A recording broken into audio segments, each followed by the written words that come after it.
नमस्कार दोस्तों, स्वागत है आपका साइंस जर्नी में। सभी समाजों की तरह ग्वाला समाज भी भारत की शान रहा है। भारत में रहने वाला हर व्यक्ति सम्मान का हकदार है और सभी का सम्मान भी किया जाता है, सिवाय उन छिछलेदार लोगों के जो लोग धार्मिक पाखंड, अंधविश्वास, धूर्तता फैलाकर लोगों को ठगने, अवैज्ञानिक बनाने, उनका प्रोग्रेस रोकने, उन्हें अनसाइंटिफिक बनाने का प्रयास कर रहे हैं। और जो लोग साइंटिफिक टेम्परामेंट के वैज्ञानिक दृष्टिकोण को बढ़ाने में काम कर रहे हैं, उन सभी को दिन रात गाली देने वाले ऐसे व्यक्तियों में से एक है ओम यादव। अगर आप इसकी वीडियो देखें तो दिन रात ये जातिवाद करता है, कभी उस जाति को गाली देगा, कभी उस जाति को। इसको किसी धर्म से भी नहीं मतलब है, या इसे भारत की अखंडता, समानता, बंधुता, भाईचारा, इससे भी कोई मतलब नहीं है। इसका काम है दिन रात जातिवाद फैलाना। मैंने एक वीडियो बनाई थी अनटोल्ड स्टोरी ऑफ ग्वाला समाज, उसके रिव्यू पर इसने एक वीडियो बनाया और खुद को ग्वाला समाज का ठेकेदार घोषित करने लगा। मेरे पास ग्वाला समाज से ही बहुत सारे लोग जो मेरे दर्शक हैं, उन्होंने इसकी लिंक भेजी और इसकी रिव्यू करने को कहा। मैंने रिव्यू देखा तो पहले तो मुझे हंसी आ गई। इसे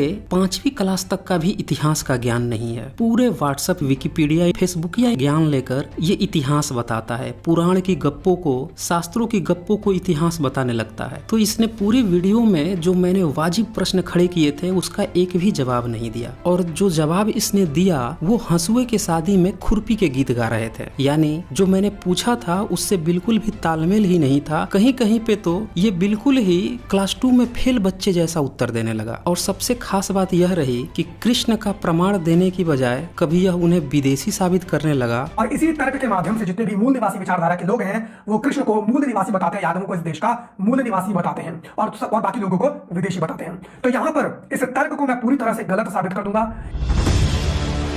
तो कभी ग्वाला समाज को शूद्र समाज से क्षत्रिय साबित करने की बजाय वैश्य साबित करने लगा। तो अगर इन कर्मों के ऊपर हम बात करें तो यादव समाज यहाँ पे सटीक बैठता है, वैश्यों के कर्म के नजदीक यादव समाज को माना जा सकता है। आइए मैं इसको दिखाता हूँ इसने क्या जवाब दिया। पहले यह सुनिए कि इसने कृष्ण के बारे में क्या कहा। इसके लिए मैं आपको दिखाता हूँ बोग जोकोई का अभिलेखीय प्रमाण। देखिए यहाँ पर क्या लिखा है। यहाँ पर लिखा है बोग जकोई यानी माइनर नामक स्थान में ईसा से 1400 वर्ष पहले, यानी 1400 वर्ष पहले ईसा के जन्म के का एक संधि पत्र अभिलेख मिला है, जिसमें मित्र, वरुण, इंद्र, नासात्य जैसे वैदिक देवताओं का उल्लेख मिलता है और ऐसे तमाम वैदिक देवताओं का जिक्र मिलता है। सुना आपने, यह कृष्ण का पुरातात्विक प्रमाण बुकोजगई माइनर इंस्क्रिप्शन से दिखा रहा है। और उसके लिए इसने एक किताब ले रखी है जिसमें लिखा है ईसा से 1400 साल पहले वहाँ पे इंद्र, वरुण, मित्र इत्यादि लिखे हुए हैं, इसीलिए कृष्ण का प्रमाण है। इंद्र कौन है? इंद्र वही शख्स है जिसका युद्ध हमारे आराध्य भगवान कृष्ण से हुआ था। 1400 वर्ष पहले ही इंद्र का उल्लेख मिल चुका है। तो जब इंद्र का उल्लेख मिलता है तो उसके साथ कृष्ण का उल्लेख भी जरूर मिलता है। अब देखिए इसमें कृष्ण कहीं नहीं लिखा हुआ है, लेकिन इसने क्या कहा, इसमें इंद्र का नाम है इसीलिए कृष्ण का भी नाम है। तो यहाँ पे इसने फालसी लॉजिक का इस्तेमाल किया, जिससे इसका तर्क यहीं पे ही खत्म हो गया। दूसरी बात कि इसे ये भी नहीं पता कि बुकोजगई है कहाँ पे। ये तुर्की में है, जो सीरिया तुर्की है उस क्षेत्र का ये इंस्क्रिप्शन है, और वहाँ के इंस्क्रिप्शन को दिखाकर ये कृष्ण का प्रमाण बता रहा है ईसा से 1400 साल पहले, यानी 3400 साल पहले का। अब बताइए इस विकिपीडिया यूनिवर्सिटी ज्ञानी को कितनी अकल है। जो इसने पेज दिखाया था उसी पेज पर रूस में भी कुछ प्रमाण मिले हैं, उसके बारे में लिखा है, ईरान में भी मिले हैं, उसके बारे में भी मिला है। वो बातें ये छुपा ले गया। दरअसल अगर कृष्ण भारत में है तो इसे भारत का प्रमाण दिखाना चाहिए था, लेकिन इसके पास तो ऐसा कुछ था ही नहीं, क्योंकि कोई पुरातात्विक प्रमाण है ही नहीं। तो ये पहुंच गया जो ईरानियों की, तुर्कियों की, सीरिया की जो सभ्यताएं थी जिनमें इंद्र, वरुण थे, उनका प्रमाण दिखाने लगा। अगर आप ईरान की जेंद अवस्था किताब उठा के देखें तो उसमें भी यही सारी चीजें मिलेंगी जो वेदों में है। यानी कि ये सारी चीजें उधर की थी, भारत में इसका प्रमाण ही नहीं है। और भारत में जो लिखित इंस्क्रिप्शन मिलने शुरू होते हैं वो जनरली सम्राट अशोक के समय से मिलते हैं, और जब सम्राट अशोक भारत में लिखवाते हैं तो फिर ये अफगानिस्तान में भी मिलता है, कंधार में भी मिलता है। तो अगर कोई ब्राह्मण या कोई कृष्ण अगर सीरिया में था और भारत में भी था तो भारत में भी उसके इंस्क्रिप्शन होने चाहिए थे, न कि तुर्की में और सीरिया के जगह पे मिलने चाहिए थे। तो यानी कि इसका ये तर्क भी बेहद ही कमजोर था और हंसुए की शादी में खुरपी के गीत गाया जा रहा था। और सबसे हंसी वाली तो बात ये थी कि इंद्र का नाम है तो इसीलिए कृष्ण है। सोचिए कितना बड़ा इतिहासकार है कि जिसका नाम ही नहीं है उसका नाम जबरदस्ती घुसेड़ दे रहा है। हो सकता है कि वो कुछ और कहानी हो। ये जो व्हाट्सएपिया इतिहासकार है इसका आप ध्यान से अगर देखे वीडियो तो ये अपने आप में ही कंफ्यूज है। अभी इसने प्रमाण दिखाया कि कृष्ण तुर्की का था और फिर उसके बाद से प्रमाण दिखाता है कि कृष्ण दैत्य था, असुर था और इसलिए असुर था क्योंकि वो शराब नहीं पीता था। खुद सुन लीजिए क्या बोल रहा है। तो यहाँ पर मैं आपको बता दूं सुरा का अर्थ होता है शराब। और यहाँ पर मैं आपको बता दूं कि भगवान कृष्ण, आप सभी लोग जानते हैं कि शराब का सेवन नहीं करते थे। भगवान कृष्ण सिर्फ और सिर्फ दूध का सेवन करते थे। भगवान कृष्ण को ऋग्वेद में अगर असुर कहा भी गया है तो उसके पीछे का जो लॉजिक है, उसके पीछे का जो तर्क है वो सिर्फ और सिर्फ यही है कि भगवान कृष्ण शराब का सेवन नहीं करते थे, इसलिए उनको असुर कहा गया है। तो सुना आपने। तो देखिए यहाँ पे ये भी दिखा रहा है कि इंद्र ने कृष्ण का तो मर्डर किया ही किया, साथ में जो उसकी गर्भवती स्त्रियां थीं उनको भी मार दिया। तो यहाँ पे न तो इस ओम यादव का भावनाएं आहत हुई और न ही इसका खून खौला। इसका खून कहाँ खौलता है, इसकी भावनाएं कहाँ आहत होती है, जहाँ लोग कृष्ण पे वाजिब प्रश्न खड़े करते हैं। और यहाँ पे इसी की किताब में ऋग्वेद का ये दिखा रहा है। इसी में इतनी बेदर्दी से इंद्र कृष्ण की हत्या कर रहा है। बताइए उसकी पत्नियां जो गर्भवती हैं, पेट में बच्चे पल रहे हैं, उनकी भी हत्या कर देता है। तो इस पे इसकी आज तक हिम्मत नहीं हुई ये सवाल खड़ा कर सके कि ऋग्वेद में ऐसी बातें कैसे लिखी हुई हैं। इसके अनुसार ही मैं बता रहा हूँ। ये खुद मान रहा है कि वो इसी के कृष्ण हैं और उनको असुर कहा जाता था क्योंकि वो शराब नहीं पीते थे। और फिर उन्हीं ब्राह्मणवादी ग्रंथों को ये सही मान रहा है जिसमें सूर वो है जो शराब पीता है। अब देखिए कितनी अच्छी किताब है, उसी की ये गाथा गा रहा है। फिर उसने एक दूसरा प्रमाण दिखाने की कोशिश की जिसमें इसने हेलोडेरियस का उदाहरण दिया। हेलोडेरियस ईसा पूर्व भारत में आया था और उसने एक इंस्क्रिप्शन लिखवाई थी जिसपे शब्द आए हैं वासुदेव, भगवत, गरुड़, देवों के देव। ये स्क्रीनशॉट दिखा रहा है हेलिडोरस के अभिलेख का। स्क्रीन के ऊपर आपको नजर आ रहा होगा हेलिडोरस का अभिलेख जो 200 BC पहले का है। इसमें श्री कृष्ण को वासुदेव के रूप में उल्लेख मिलता है। यानी इस हेलिडोरस के अभिलेखीय प्रमाण में भगवान कृष्ण को वासुदेव के रूप में उल्लेख किया गया है। आप सभी लोग जानते हैं कि भगवान कृष्ण को वासुदेव भी कहा जाता था। अब इसको आप ध्यान से देखें तो यहाँ भी इसकी विकिपीडिया न्यूज की पूरी तरह से पोल खुल जाती है। ईसा से 250 वर्ष पूर्व जो इंस्क्रिप्शन मिले हैं सम्राट अशोक के, उनपे भगवत शब्द, देवों का देव और देवों का प्रिय शब्द, इस तरह के शब्द सम्राट अशोक और बुद्ध के लिए इस्तेमाल किए गए हैं। जैसे भरहूत का इंस्क्रिप्शन आप देखें तो वहाँ पे एक नहीं कई कई जगहों पे लिखा हुआ है भगवतो बोधि सालो, भगवतो कोड़ा गमनस बोधि, भगवतो विपस्सिनो बोधि। यानी कि जो भगवत शब्द है ये बुद्ध के लिए इस्तेमाल होता था। तो ये जो हेलोडेरियस का इंस्क्रिप्शन है उसके बाद का, वहाँ भी भगवत शब्द बुद्ध मार्ग के लिए ही इस्तेमाल हुआ है क्योंकि उस समय बुद्ध को भारत ही नहीं, भारत के अलावा भी अनेकों देश में सम्राट अशोक फैला चुके थे। दूसरी बात कि इसमें वासुदेव शब्द आया है और वासुदेव शब्द भी बौद्धों का ही है। आप ईसा से 200 साल से 300 साल पूर्व जो अजंता की गुफाएं हैं उनकी दीवारों पे चित्र बनी हुई है और इंस्क्रिप्शन भी लिखे हुए हैं। उनसे ये वेरीफाई हुआ है कि जातक कथाएं बौद्धों ने लिख रखी थी,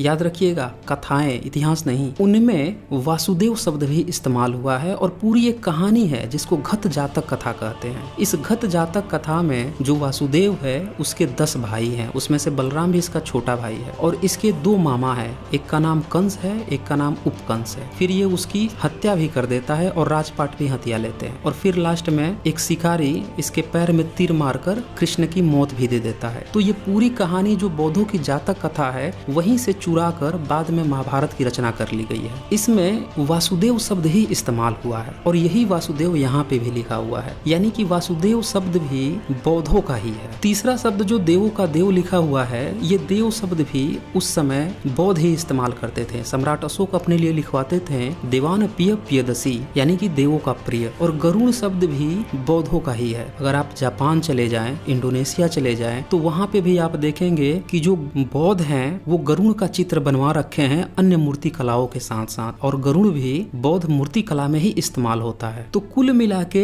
हेलोडेरियस विदेशी था, वो भारत आया था और उस समय जितने भी भारत में आते थे वो जनरली बौद्ध मार्ग अपना लेते थे, जैसे कि मिनांडर और भी बहुत सारे, वो सारे के सारे बौद्ध मार्ग से ही प्रभावित होकर आते थे और उसमें सहयोग करते थे। तो कहीं से भी यह प्रमाणित नहीं होता होता कि वह किसी ब्राह्मणवादी कृष्ण की बात कर रहा है, बल्कि वह जो बात भी कह रहा है वासुदेव की, वह वासुदेव बौद्ध जातक कथाओं का वासुदेव है। तीसरा जो इसने प्रमाण दिखाया पाणिनि के अष्टाध्यायी का, जो कि बेहद ही विवादास्पद है, क्योंकि इसने बता दिया कि वो ईसा से 500 साल पूर्व है। इसके अलावा 500 बीसी पहले पाणिनि ने अपनी किताब अष्टाध्यायी में श्री कृष्ण का उल्लेख वासुदेव के रूप में किया है। ईसा से 500 साल पूर्व बुद्ध थे, उनका सारा प्रमाण मिल गया, जन्म का, मृत्यु का। लेकिन ये जो पाणिनि था, इसके न जन्म का पता चला न मरण का पता चला, बस किताबें मिल गई। कहाँ से किताबें मिल गई, किस लिपि में मिली, किस भाषा में मिली, इसका कोई ठिकाना नहीं। किसी भी ब्राह्मणवादी किताब का आप पूछ दीजिए कि इसके लेखक का जन्म कब हुआ था, मृत्यु कब हुई थी, ईस्वी सन क्या था, तो उसके बारे में कोई जानकारी नहीं, कोई पुरातात्विक प्रमाण नहीं, बस मिल गई। किसको मिली, ब्राह्मण को मिली।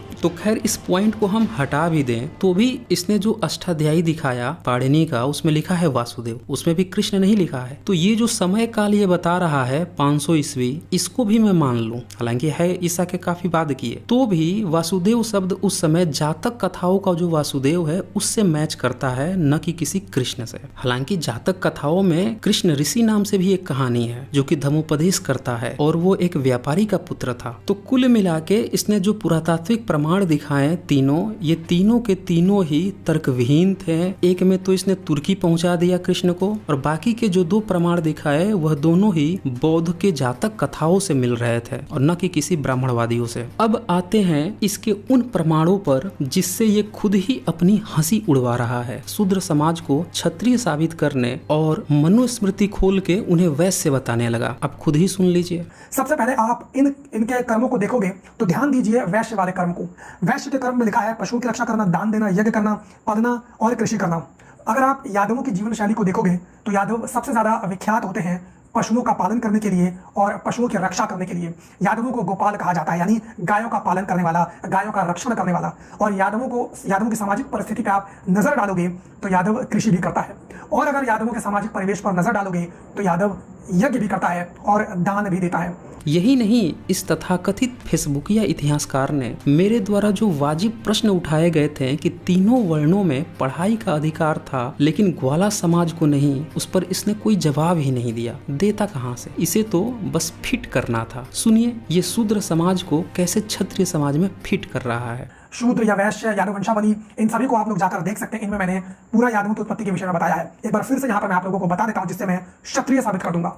मतलब जिन काल्पनिक कथा कहानियों को वह कोई उत्खनन प्रमाण नहीं दे पाया, अब उन्हें हवा में ही यह फिट कर दे रहा है कि शूद्र समाज भी क्षत्रिय है। मतलब इसकी कहानी सुन के ऐसा लग रहा है कि कल को कोई बच्चा भी स्पाइडरमैन और बैटमैन की कहानी सुनकर इसी तरह की मुगालता पाल बैठेगा कि उसके भी पूर्वज स्पाइडरमैन थे, बैटमैन थे। न कोई लॉजिक, न कोई एविडेंस, न किसी भी तरह के किसी तथ्य की जरूरत, बस जब मन आया वैश्य बता दो, जब मन आया क्षत्रिय फिट कर दो। फिर मैंने एक वाजिब प्रश्न उठाया था कि उपनयन संस्कार का जो मनुस्मृति के अध्याय 2 में पूरे डिटेल से दिया हुआ था, उस पर इस तथाकथित व्हाट्सएपिया इतिहासकार ने जवाब ही नहीं दिया। वही पुराणों की गप्पों को अलापने लगा। ये वही पुराण है जिसको विवेकानंद भी खंडन कर चुके हैं, जिसका स्वामी दयानंद सरस्वती भी खंडन कर चुके हैं। तो उन पुराणों के हवाले से कि कृष्ण का उपनयन संस्कार हुआ था तो यदु का हुआ था तो उनके वंशजों का हुआ था। सोचिए ये एक भी पुरातात्विक प्रमाण नहीं दे पाया इन लोगों का, न ही इनका कनेक्शन यादव समाज से जोड़ पाया, फिर भी वही कथा कहानी सुना के बता रहा है कि उपनयन संस्कार हुआ था। अगर वो क्षत्रिय थे, ओम भी क्षत्रिय था, तो सिंपल सा था, लाइव था ही, इसको अपना जनेऊ निकाल के दिखा देना चाहिए था कि देखो मैं क्षत्रिय हूँ, मेरा उपनयन संस्कार हुआ है। या सर्वे एक ले लेता किसी गाँव का ही कि कितने यादव लोगों ने अपना उपनयन संस्कार करवाया है। लेकिन इसने ऐसा नहीं किया। करता भी कैसे, क्योंकि इसका तर्क बेहद ही कमजोर था, इतना कमजोर कि इसे यह कहना पड़ गया कि यह ऐसे कई ब्राह्मणों को जानता है, राजपूतों को जानता है जो लोग जनेऊ नहीं पहनते हैं। सवाल यह है कितने प्रतिशत ग्वाला समाज पहनते हैं। आप किसी ब्राह्मण के घर जाएं, वह गरीब से गरीब भी होगा, अगर वह धार्मिक हुआ तो उपनयन संस्कार जरूर कराता है। इसी तरह से क्षत्रिय समाज भी अगर धार्मिक हुआ तो उपनयन संस्कार जरूर कराएगा। हाँ, कुछ ब्राह्मणों में भी, क्षत्रिय में भी नास्तिक लोग हो गए हैं, वो नहीं कराते हैं, इन कर्म कांडों को छोड़ चुके हैं। तो यहाँ पे ओम को अपना जनेऊ दिखाना चाहिए था और यह बताना चाहिए था कि कितने प्रतिशत यादव लोग जनेऊ पहनते हैं, लेकिन ये ऐसा कुछ भी नहीं बताया। ऐसे ही चने की झाड़ पे चढ़कर फर्जी क्षत्रिय का रोना रोते रहा। इसके बाद यह तथाकथित विकिपीडिया इतिहासकार एकदम से नाव गांव कर दिया। मैंने अपने वीडियो में दिखाया था कि ब्राह्मणों ने ग्वाला समाज को यादव समाज के बारे में बहुत बुरा भला कह रखा है। सवाल यह है कि अगर ग्वाला समाज कृष्ण का वंशज है तो ब्राह्मणों की इतनी हिम्मत कैसे हो गई कि वह ग्वाला समाज को नीच बोल दिए, पापी बोल दिए। इसके प्रमाण के तौर पर मैंने रामायण के युद्ध कांड के श्लोक भी दिखाए थे, जहाँ समुद्र राम से यादवों को पापी बताता है, नीच बताता है और उन्हें खत्म करने की बात करता है और राम खत्म भी कर देता है। तो इस पे यह ब्राह्मणवादी इतिहासकार एक शब्द नहीं बोल पाया और बिल्कुल बच्चों की तरह बचकानी बात करते हुए वहां से भाग निकला और एक दूसरा श्लोक लेके आया जो इस श्लोक से भी पहले का था। यानी कि ये युद्ध कांड की बात चल रही थी तो अयोध्या कांड से एक श्लोक लेके आया जिसके सर्ग 100 का 15 श्लोक दिखाने लगा, जिसमें क्या लिखा था आप खुद ही सुन लीजिए। तो अब इसके इस तर्क का जवाब मैं वाल्मीकि रामायण के एक श्लोक के माध्यम से ही देना चाहता हूँ। वाल्मीकि जी ये कहना चाहते हैं कि भगवान श्री राम अपने भाई भरत से पूछते हैं कि जितने भी यादव समाज के लोग हैं, जितने भी गोप हैं, क्या उनकी प्रीति तुम पर है या नहीं, यानी उनका हालचाल पूछते हैं कि भैया वो कुशल मंगल है या नहीं। क्योंकि चूंकि वाल्मीकि जी ने दोनों तरह की चीजों का वर्णन किया है, अच्छा भी किया है, बुरा भी किया है, तो हम यादव समाज के लोग जिसने हमारे अच्छी बात कही हम तो केवल अच्छी बात को ही लेंगे, हम गलत बात को क्यों स्वीकार करें।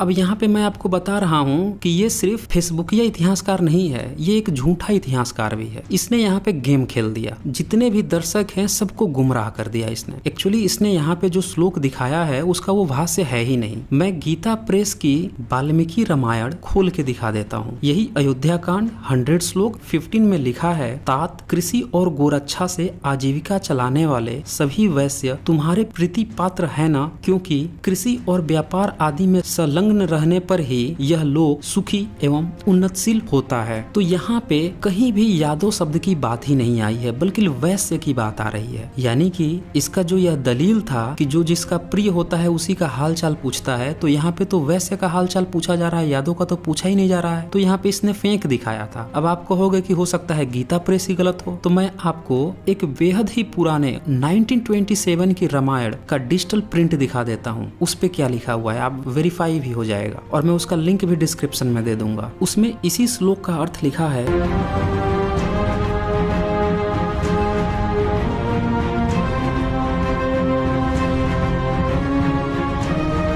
तो देखिए यहाँ पे भी यादव समाज, ग्वाला समाज या अभीर समाज की बात ही नहीं हुई है। तो यहाँ पे इसने पूरी तरह से एक फ्रॉड का सहारा ले लिया कि यहाँ पे यादव समाज की बड़ाई हुई है, इसीलिए एक दो जगह पे गाली भी पड़ गई तो कोई बात नहीं। जबकि सच्चाई यह थी कि ये अयोध्या कांड का दिखा रहा था और कांड में यादवों को नीच और महापापी बताया गया है। यानी कि शुरू में आप हाल चाल पूछ लो और बाद में गाली देके बेइज्जत कर दो, जबकि यहाँ पे तो इसने हाल चाल भी नहीं पूछा है। यहाँ पे यादव समाज की बात ही नहीं हुई है, और हुई भी होती तो भी ये गलत है कि शुरू में आप हाल चाल पूछ लो और बाद में गाली दे दो। यानी कि इसने जो तर्क दिया था वह बिल्कुल ही टाई फिस हो गया। फिर इसके बाद इसने तुलसीदास के रामचरितमानस में यादव समाज को जो पापी और नीच बताया गया था उसकी भी इसने कोई व्याख्या नहीं की। फिर से वही फालसी लॉजिक कि यहाँ पे गाली दिया है तो क्या हो गया, एक जगह तारीफ भी तो किया है। मतलब सोचिए ये वो बंदा है जो दलित वर्ग को गाली देकर बात करता है, इसका खून खोलने लगता है कि ये लोग कृष्ण पर प्रश्न खड़े कर देते हैं। और यहाँ पे सरेआम यादव समाज को गाली दिया जा रहा है, तो यहाँ पे इसका खून नहीं खोल रहा है। क्यों नहीं खोल रहा है? क्योंकि धर्म ग्रंथ की बात आ रही है, ब्राह्मण के द्वारा लिखी हुई बात आ रही है। ब्राह्मणों के धर्म ग्रंथ पर क्वेश्चन उठाने में इसकी फटती है, तभी ये सिर्फ दलित समाज को, बहुजन समाज पे उंगली उठाता है, इन पे उंगली नहीं उठाता। तो इसने जो सांत्वना दिखाने के लिए जो उत्तरकांड का दोहा 116 दिखाया, वो भी मेरे द्वारा दिखाए गए श्लोक के पहले का है, बाद का नहीं है। अगर बाद का होता तो कहा जाता कि चलो पहले गाली दिया लेकिन अंत में तो सही किया, लेकिन ये श्लोक दिखाता है पहले का। तो मैं ये दिखा देता हूँ उस पे क्या लिखा है। इसमें लिखा है, उन्हीं हरे तृणों को जब वह गौ चरे और आस्तिक भाव रूपी छोटे बछड़े को पाकर वह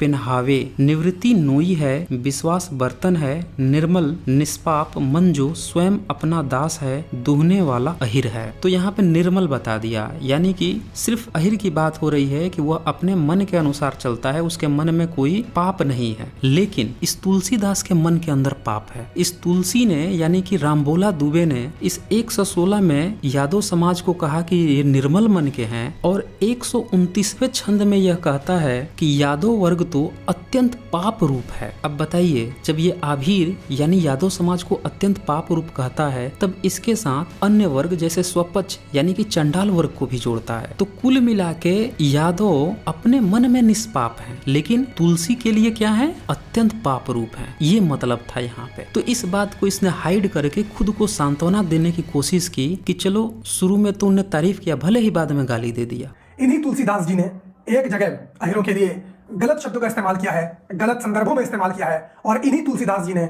इसी उत्तरकांड में एक जगह अहिरों के लिए अच्छे शब्दों का इस्तेमाल किया है और अच्छे संदर्भों में इस्तेमाल किया है। लेकिन ये भीमटे मानसिकता के लोग जो अच्छी चीजें हैं वो नहीं देखते हैं। बताइए, सब लोग कहते हैं कि अंत भला तो सब भला। तो यहाँ भी इसकी भावनाएं आहत नहीं हुई धर्म ग्रंथ से, जहाँ पे पूरे समाज की घनघोर बेइज्जती की गई है। भावनाएं तो इसकी सिर्फ आहत होती है जो दबे कुचले वंचित वर्ग हैं उनसे। तीसरा प्रमाण जो मैंने व्यास स्मृति का दिखाया था, जिसमें ग्वाला समाज को तो बिल्कुल अछूत बना दिया गया था। यहाँ तक कह दिया गया था अगर उससे बात हो जाए तो घर में नहा धोवा के ही द्विज को यानी उच्च जाति को घर में घुसना चाहिए, और वो दिख जाए तो सूर्य की तरफ देखना चाहिए। स्वयं व्यास जी ने यादवों को अछूत कहा है। व्यास जी वही है जिन्होंने महाभारत की रचना की है।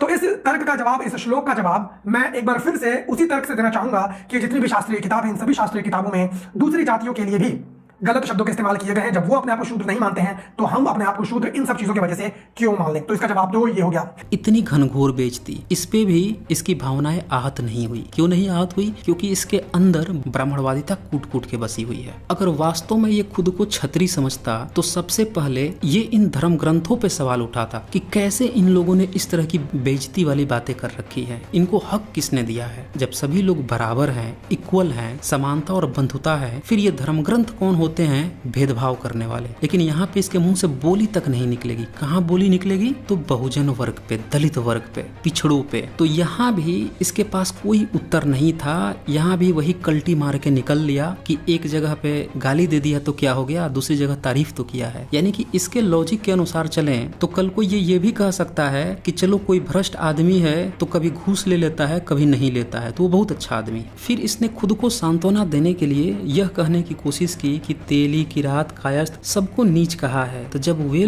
खुद को शूद्र नहीं कहते हैं तो हम क्यों मान ले? यानी ये देखा देखौल काम कर रहा है। और इसके बाद तो इसने हद ही कर दी। ये खुद को सांत्वना देने लगा, मुंह तो खुलता नहीं है इसका धर्म ग्रंथों के विरुद्ध। तो ये सांत्वना देकर क्या बोल रहा है कि तुलसीदास ने सिर्फ इसको गाली नहीं दी है बल्कि ब्राह्मणों को भी गाली दी है। और उसके लिए श्लोक दिखाता है, ब्राह्मणों को भी, उनके लिए भी गलत शब्दों का इस्तेमाल किया है।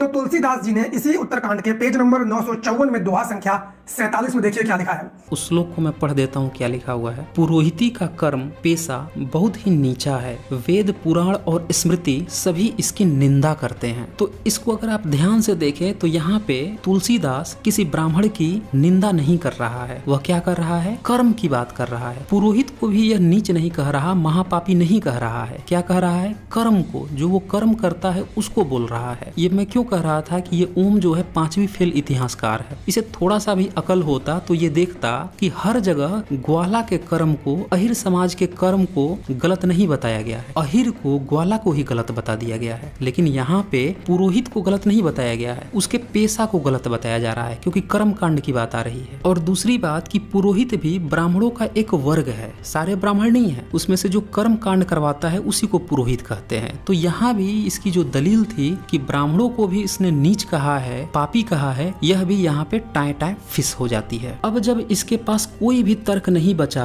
तो इसने विष्णु पुराण के 11वां अध्याय के 4th श्लोक को दिखाया, जिसमें लिखा था, श्री कृष्ण नामक निराकार पर ब्रह्म ने अवतार लिया था। उस यदुवंश का श्रवण करने से मनुष्य संपूर्ण पापों से मुक्त हो जाता है। अब सवाल यह है कि यदुवंश का श्रवण कर आज तक कितने लोगों को संपूर्ण पाप से मुक्ति मिल गई है। इसकी डेटा भी ये दिखा देता तो हम लोगों को समझ में आता है कि उसमें सही लिखा हुआ है। दरअसल यह श्लोक ही अपने आप में काल्पनिक, भ्रामक और जालसाजी है। अगर इस श्लोक के आधार पर कोई हत्यारा, पापी, व्यभिचारी यदुवंश को सुनकर पाप मुक्त हो जाए, क्या ऐसा पॉसिबल है? अगर ऐसा पॉसिबल नहीं है तो यह श्लोक भी ऑथेंटिक नहीं है। और जब श्लोक ही ऑथेंटिक नहीं है तो इसमें लिखी हुई बातों को क्यों सही मान लिया जाए? और वैसे भी पुराण की गप को बहुत सारे ब्राह्मण समाज और बहुत सारे विद्वान समाज भी पूरी तरह से नकार चुके हैं। विवेकानंद जैसे हिंदू स्कॉलर भी पुराणों को नकार दिए थे, आर्य समाज तो नकार ही चुका है। कुल मिलाकर हम देखते हैं कि ये जो